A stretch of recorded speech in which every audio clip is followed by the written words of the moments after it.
이게 뭔지 아세요? 군인이에요. 왜냐하면 평생 자랑거리. 이게 무슨 상황이냐면요. 이런 겁니다. 좌 문재인, 우 트럼프. 그 사이에서 밥을 먹고 있는 거예요.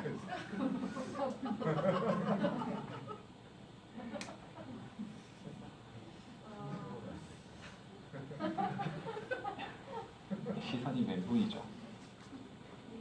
양국 대통령 사이에 끼어가지고 상병이 밥을 먹고 있는, 이게 밥이 입으로 들어가는지 코로 들어가는지, 군대를 안 갔다 왔어도 이 정도 상황은 충분히 이해할 거라고 생각이 들고요. 참 불편한 세상입니다. 양국 대통령과 그 사이에서 밥을 먹는다는 거. 불편한 세상이라는 거죠. 이 영화를 아실지 모르겠어요. 슈퍼민이라고 하는 영화예요. 이게 뭐냐면 개미하고 이 무당벌레인가요? 그러니까 바라보는 숲의 모습입니다. 거대한 세상이죠. 불편한 세상, 거대한 세상 속에 저와 여러분들이 살아가고 있습니다. 살만하세요? 자신 있으세요? 우리는 불편한 세상, 거대한 세상 속에 살아가고 있어요. 세상이 우리를 위협하고요, 불편하게 합니다. 그런 세상 속에 여러분들이 살아가는데 어떻게 살아갈 것인가? 블레셋이라고 하는 나라가 있었습니다.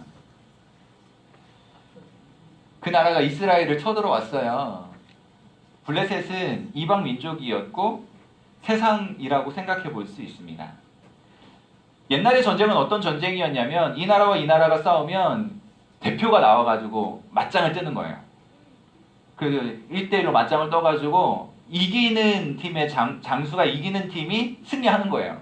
이해되시죠? 그러니까 와 붙어가지고 싸우기도 하지만 너 대표 나오고 우리 대표 나가서 같이 붙자. 이기는 팀이 이기는 거야? 이런 식의 싸움이었다는 거죠. 이 당시 블레셋과 이스라엘 싸움도 그랬습니다.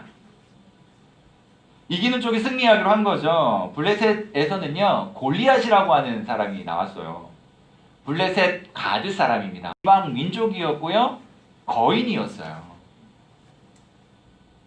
그러니 이 골리앗이 나와서 이스라엘을 향해 모욕하고 도발을 하는 거죠. 골리앗은 가드 사람으로 소개되는데 거인이었어요. 어느 정도냐면 200cm 농구선수, 133cm의 어린이. 거의 한 2배 이상 되는 그런 키죠. 이런 사람이 무장을 하고요. 그러고 이스라엘 앞에 나와가지고 막 외치는 거예요. 나하고 싸울 사람 나와라, 나와라 그러는 거죠. 성경은 이 골리앗을 머리 노투구부터 시작해서 이 다리를 보호하는 각반까지 완전 무장했던 사람으로 소개를 하고 있습니다. 쉽게 말하면 뭐냐면 천하무적이었다는 거예요. 누구도 감당하기 어려운 그런 사람으로 소개됩니다. 누구도 무너뜨릴 수 없이 완벽하게 무장한 절대 강자. 그게 골리앗이었어요. 절대 강자 골리앗이 이스라엘 향하여 도발을 하는 겁니다. 누구든지 너희들 중에 나와 싸워서 이길 사람 나와라. 나와 싸워 이기면 너희가 이긴 걸로 할게. 그렇게 하는 거예요. 그런데 이스라엘은 힘이 없었어요. 어떻게 하지 못해요. 두려워하고 있습니다. 겁에 질려가지고 아무런 행동도 취하지 못하고 아무런 말도 못하고 있는 거예요. 극심한 공포심에 이스라엘은 압도당했죠. 정신적으로도 압도당한 거예요. 완전 쫄아서 아무 말도 못하는 그런 처지에 놓이게 된 겁니다. 이스라엘 입장에서 보면 위기죠. 불편하고요. 거대한 이 거인 같은 거인 앞에서 이 거대한 세상 앞에 불편하고 위기의 상황에 놓여 있는 거예요. 이때 골리앗은 이스라엘을 향해서 모독하는 말을 쏟아놓습니다. 우리가 이 전쟁에서 기억해야 될 것이 있어요. 골리앗이 모욕하는 대상은 단지 이스라엘만이 아니라 하나님을 향한 하나님에 대한 모욕이었다는 겁니다. 그런데 이스라엘 백성들이 그걸 몰라요. 두렵고 정신이 혼미해지니까 지금 우리가 어떻게 하면 살 수 있을까에 사로잡혀 겁에 질려서 저들이 우리를 모욕한다라고 하는, 우리를 지금 우리에게 싸움을 걸어온다라고 하는 정도로만 생각을 하고 있는 거예요. 하나님에 대한 모욕이었던 것을 이스라엘 백성들이 알지 못한 거예요. 그런 감각이 없었어요. 오늘날 이 시대 기독교인들도 마찬가지입니다. 겉으로는 믿는 사람들, 우리들을 무시하는 것 같지만 사실은요, 우리가 믿는 하나님을 모욕하고 있는 것이 세상의 분위기라는 거예요. 그런 사람들이 몰라요. 그냥 별개라고 생각을 하는 거예요. 바로 그때에 한 사람이 등장하는데 다윗입니다. 양치던 청소년이었어요. 소년으로 우리에게 소개되는데 초원에서 양을 치던 사람이었고요. 청소년이었습니다. 아버지의 심부름으로 전쟁터에 가게 됐어요. 형을 만나라고 간 거죠. 와서 보니까 골리앗이라고 하는 이 거대한 인간이 하나 있거든요. 그런데 가만히 들어보니 하나님 무시하고 있어요. 이스라엘 군대를 향하여 모욕하는 이야기를 했지만 다윗이 볼 때는 하나님을 무시하는 거였어요. 그리고 거기서 다윗은 모욕당하시는 하나님을 느낍니다. 이스라엘 백성들을 향하여 모욕하는 것으로 끝나지 않고 하나님이 무시당하고 있는 그 모습을 다윗은 보았던 거예요. 그리고 거기에서 분노를 느꼈습니다. 거룩한 울분을 가지게 된 거죠. 우리가 이 거룩한 울분을 가지고 살아갈 수 있어야 합니다. 하나님이 모욕당하시는 것에 대해서 분노할 수 있어야 된다는 거예요. 내가 모욕당하는 것은 조금 참을 수 있을지 몰라도 영광의 하나님이 모욕당하시는 일은 있어서는 안 되거든요. 그래서 하나님이 모욕당하는 것과 같은 그때에 우리는 분노를 참아서는 안 되는 것이고 이 울분을 가지고 살아가야 되는 거예요. 우리는 하나님 되심이 처참하게 무시되는 현실 속에 분노하며 살아야 합니다. 거룩한 울분을 가지고 살아야 해요. 그래서 다윗이 싸움에 나서는 명분과 목적은 바로 이것이었습니다. 이방 민족이 하나님을 무시하고 있는데 온 세상으로 하여금 하나님이 살아계신 줄을 알게 하겠다. 이것이 다윗이 나가서 싸우는 싸움의 명분이요, 목적이고 이유였어요. 여러분의 인생이 하나님으로 하여금 하나님 되게 드러내는 삶을 살아갔으면 좋겠어요. 그냥 하나님은 나와 상관없는 그런 분이 아니시라 하나님이 살아계신 하나님으로 드러내는 삶을 여러분들이 살아갈 수 있어야 된다는 겁니다. 다윗은 이것을 꿰뚫어 보았던 사람이에요. 그래서 골리앗은 칼과 창과 단창으로 나가지만 다윗은 만군의 여호와의 이름으로 나갑니다. 골리앗이 모욕하고 있는 이 이스라엘 군대의 하나님의 이름으로 나가는 거예요. 그냥 무기를 들고 나가는 것이 아니라 하나님의 이름으로 나가는 거예요. 요약하면 지금 골리앗이 이스라엘에게 걸어온 싸움은 하나님을 향하여 걸어온 싸움입니다. 이 싸움은 하나님이 싸우시는 싸움이에요. 골리앗과 하나님의 싸움이었고 세상과 하나님의 싸움이었습니다. 이스라엘과 블레셋의 싸움인 것처럼 보여지는 이 싸움은 이방과 하나님의 싸움이요 세상과 하나님의 싸움이었다는 거예요. 다윗이 마음속에 이것이 분명히 해석이 된 거예요. 세상과 하나님과 싸움이었다라고 하는 것이 해석이 되니까 다윗 속에 확신이 생깁니다. 어떤 확신이 생기냐면 만군의 하나님, 사신 하나님과 싸워서 이길 자가 누구인가? 하나님이 살아계시는데 그 하나님과 싸워서 이길 자가 과연 누구 이겠는가라고 하는 이 확신을 가지고 사는 거예요. 그리고 전쟁에 나가는 겁니다. 하나님은 지지 않는다. 하나님은 이기신다라고 하는 이 확신을 가지고 이 전쟁에 나가는 거예요. 우리가 이것을 꿰뚫어 볼 수 있어야 돼요. 이것을 해석할 수 있어야 돼요. 만군의 하나님과 싸워 이길 자가 누구인가? 아무도 없다. 하나님이 승리자요. 하나님의 전능하심 앞에 그것을 믿음으로 고백하고 나가야 된다는 거죠. 그런 다윗은 두려울 것이 없었습니다. 이 확신이 다윗으로 주위에 그 누구도 이해할 수 없는 그 행동을 하게 만들었습니다. 그가 장대했던 이 거구와 싸우기 위하여 나간다는 거예요.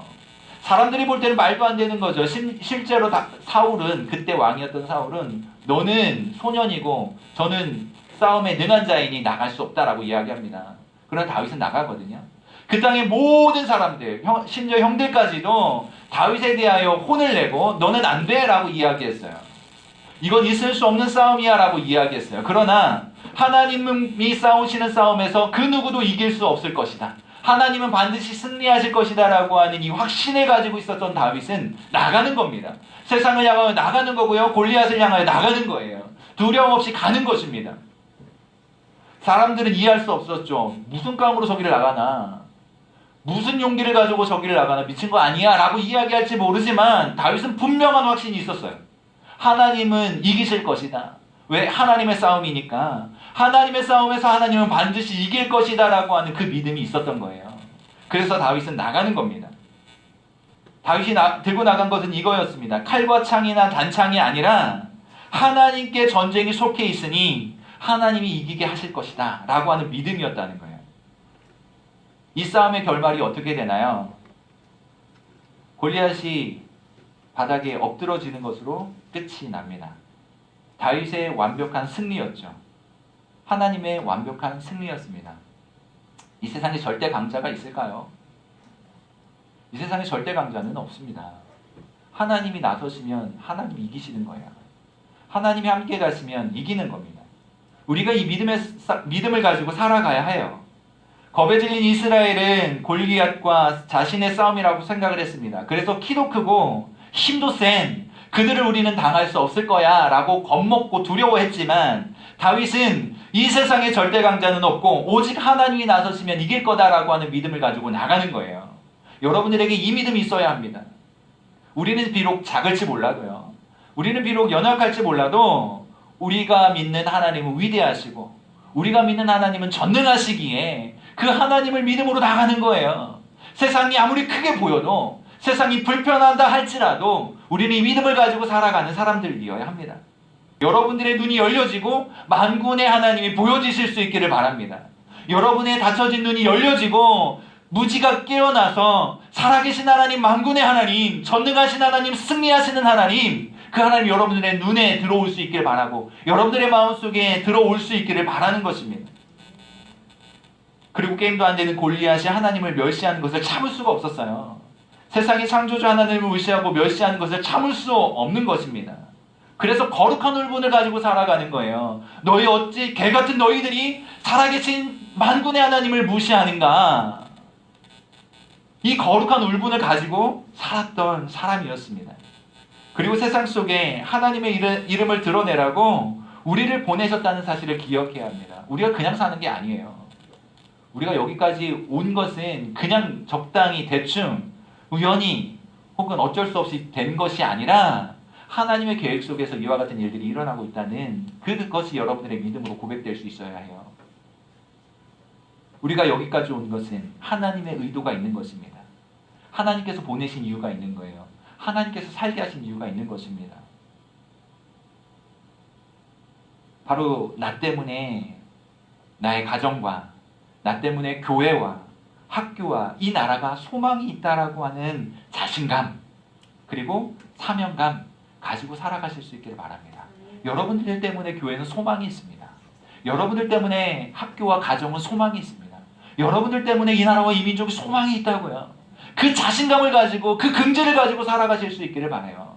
나에게는 능력이 없을지 모르지만 내가 믿는 하나님은 살아계시기에, 내가 믿는 하나님은 전능하시기 때문에 그 하나님으로 인하여 이 땅에 소망이 있는 것이요, 우리 교회가 소망이 있는 것이고 여러분들의 가정이 소망이 있는 것입니다. 그리고 여러분들이 존재하는 그곳이 소망의 자리가 될 수 있는 거예요.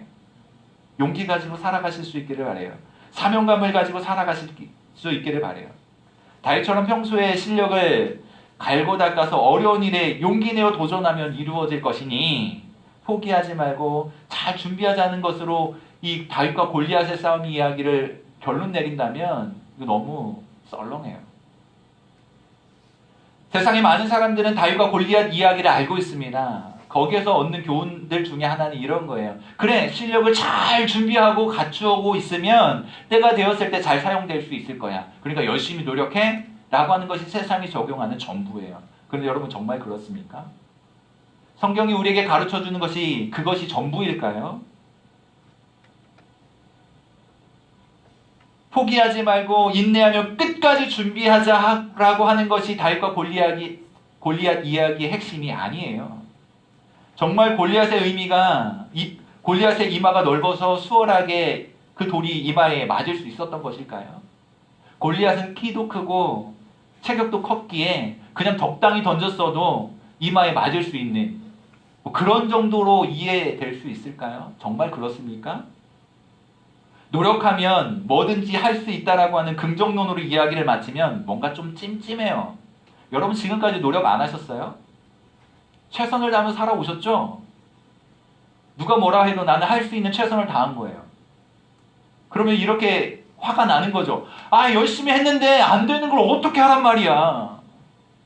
나도 나름대로 열심을 가졌다고, 시간을 들였고 공을 들였고 집중하려고 했고 안 되는 걸 어떻게 하냐고요.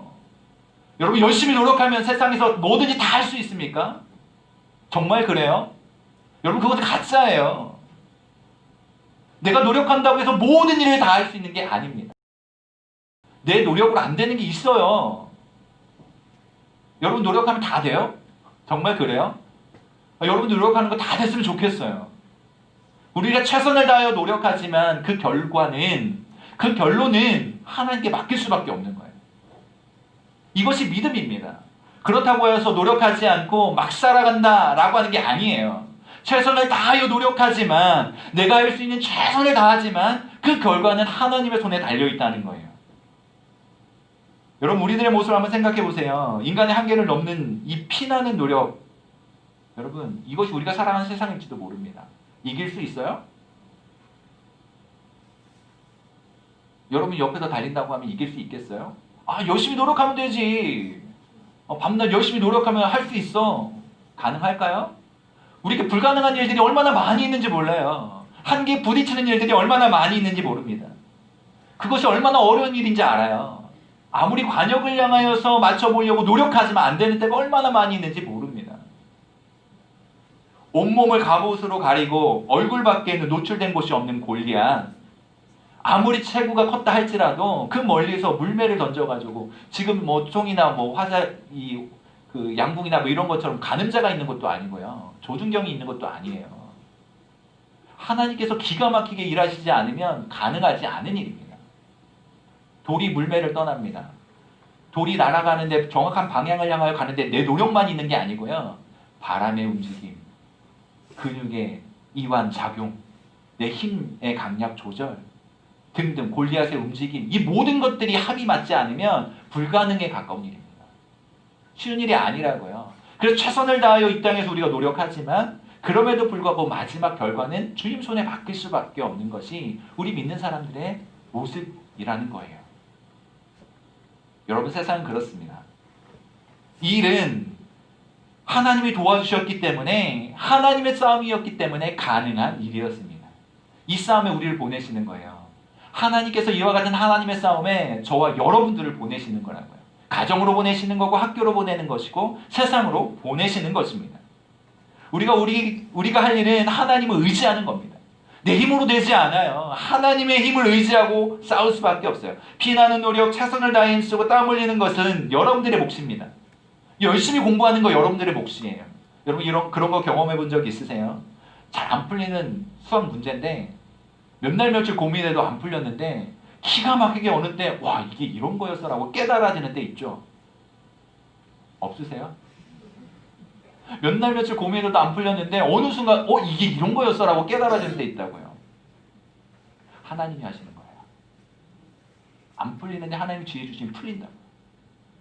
공부 열심히 했는데요, 남들은 이게 시험 보러 이제 학교에 가잖아요. 공부 열심히 했어. 그러면 대부분의 애들은 이렇게 이야기해요. 아니 하나도 못했어. 가만 들여다보면 밤새고 왔는데 하나도 못했어. 이렇게 이야기를 해요. 여러분 밤을 새서 10시간, 20시간을 공부해도요, 밤에 잠을 잘 자고 1시간 공부한 사람이 하나님이 주시는 지혜가 있고 하나님이 주시는 집중력이 있으면 10시간을 능가할 수 있는 게 1시간이에요. 우리 시간의 양으로 따지는 것이 아니라 우리의 연약함, 우리의 한계를 하나님이 어떻게 채워주시는가, 어떻게 인도하시는가, 그것이 관건입니다. 그러니까 여러분들이 공부할 때 기도하셔야 돼요. 열심히 노력해서 하지만, 풀이를 잘 해나가려고 하지만 하나님이 지혜 주셔야 합니다. 총명을 주셔야 해요. 시험 때 특별한 암기력을 주셔야 돼요. 평소에 잘 외우고 있었는데 시험 시간이 딱 되니까 잊어버리면 어떡해요? 잘 몰랐는데 안 봤는데 기가 막히게 수업 시간에 들었던 게 기억이 나는 거예요. 하나님께서 주시는 총명, 하나님께서 주시는 지혜, 하나님께서 주시는 능력, 하나님께서 함께 하실 때 그런 일들이 일어난다고요. 살아가면서 우선순위를 어디에 둘 거냐의 문제는 매우 중요한 일입니다. 여러분 교회 안 나오고 학원 가고 교회 안 나오고 공부한다고 집중력 최고로 피치를 올릴 수 있어요? 대부분 안 그럴걸요? 우리 스스로에게 솔직해지자고요. 교회 안 나와 있는 1시간 동안 손해 날 것 같고 불안한 마음 때문에 가기는 하지만 학원이나 어디 가 있는다고 그 시간에 정말 최선을 다해서 집중하고 있느냐라는 거예요. 여러분 우리에게 중요한 것은 하나님이 함께 하실 때 가능하다는 것입니다. 하나님께서 함께 하실 때 이길 수 있다는 거예요. 하나님이 주시는 지혜와 하나님 주시는 능력으로 가능하다는 것입니다. 다윗에게는 그 믿음이 있었어요. 오늘 살아가는 거대한 세상, 불편한 세상 속에 여러분들이 그 믿음을 가지고 살아가실 수 있기를 바랍니다. 그 싸움에 우리를 보내시는 거예요. 거대한 세상 속에 살아갑니다. 그러니 이 거대한 세상 앞에 두려운 마음이 들지도 몰라요. 그러나 하나님은 살아계십니다. 그리고 하나님께서 가게 하시는 거니까 하나님께 쓰임받는 인생 되실 수 있기를 바라요. 쫄지 마세요. 두려워하지도 마십시오. 그리고 당당하십시오. 왜요? 하나님이 함께 하실 거니까.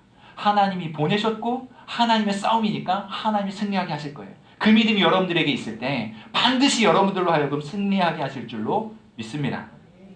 하나님이 하나님 되심이 무참하게 무시되고 있는 현실 속에 분노하십시오. 아니야, 하나님은 살아계셔. 아니야, 하나님은 나와 함께 계셔. 아니야, 하나님은 반드시 이기실 거야. 이 믿음 가지고 살아가는 우리 모든 청소년들, 그리하여 거룩한 울분을 가지고 만군의 여호와의 이름으로 당당하게 살아가는 모든 청소년들 되실 수 있기를 간절히 바랍니다.